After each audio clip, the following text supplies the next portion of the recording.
a variant. And every variant has a visor cortex.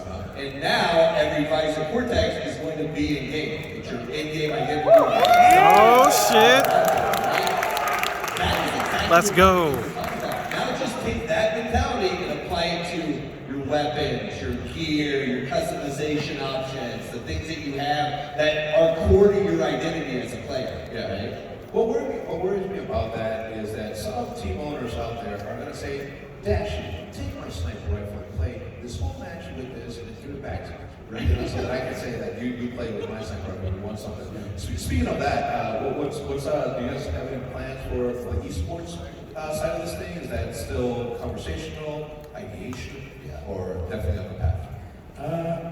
I mean, we talked about it for sure. I mean, there's a lot of... If I may, the reason I ask that is because from the beginning, right, you can pick Call of Duty, Halo, whatever, Counter-Strike, developers and artists created this piece of art, right, that people were interacting with. It was us, the gamers, that turned it into a spectator sport, and then waited for the developers to sort of catch on to that. Same thing with Call of Duty? Yes, same thing with Call of Duty. So that's the reason that I'm asking. Because I know that you guys are creating something that, a piece of artwork that we're going to be able to interact with, create memories on, have ownership over that.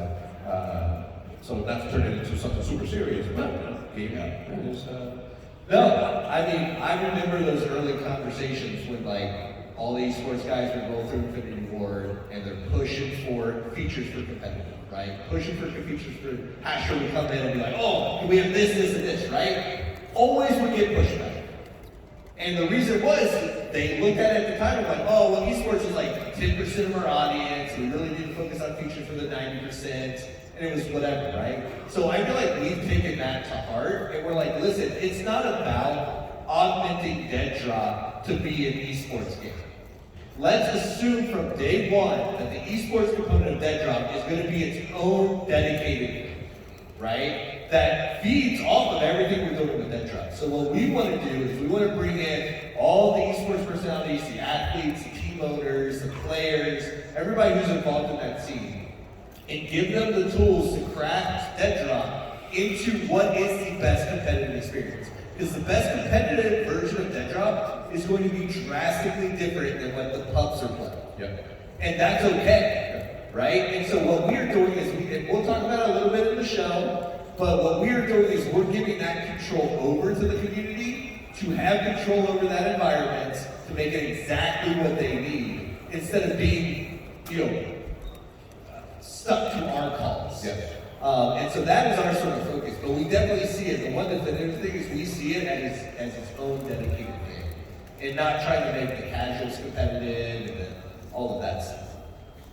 No, I think in a way, Hex, you kind of answered the question the way I was going to answer it. And that is, one of our philosophies is that you don't choose esports chooses you.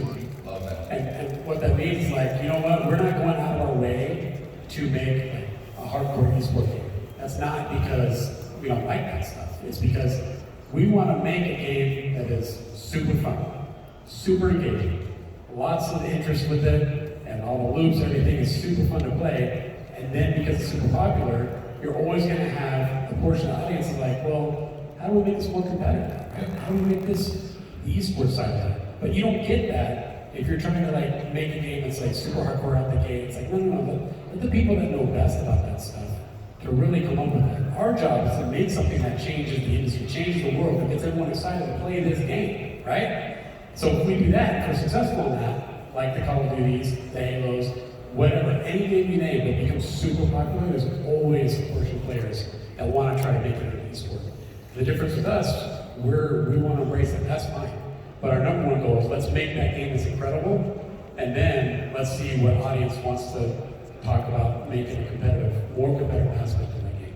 Love to hear that. Obviously, Doc, you have been a very big supporter of esports and what it needs in order for it to become the sport that it can be. I appreciate the fact that you're not going and catering specifically to that, because that is the path that some developers have taken, and this is for you guys allowing the game itself to develop and take the path that it needs to take, because there is an element of the game development into what it is. You can guide it, but at the end of the day, the audience, the community are the ones that are going to be the driving factors as to what this thing becomes, whether it's a serious thing for them or that having the ability to have the choice of that is a beautiful thing. So I commend you guys for that.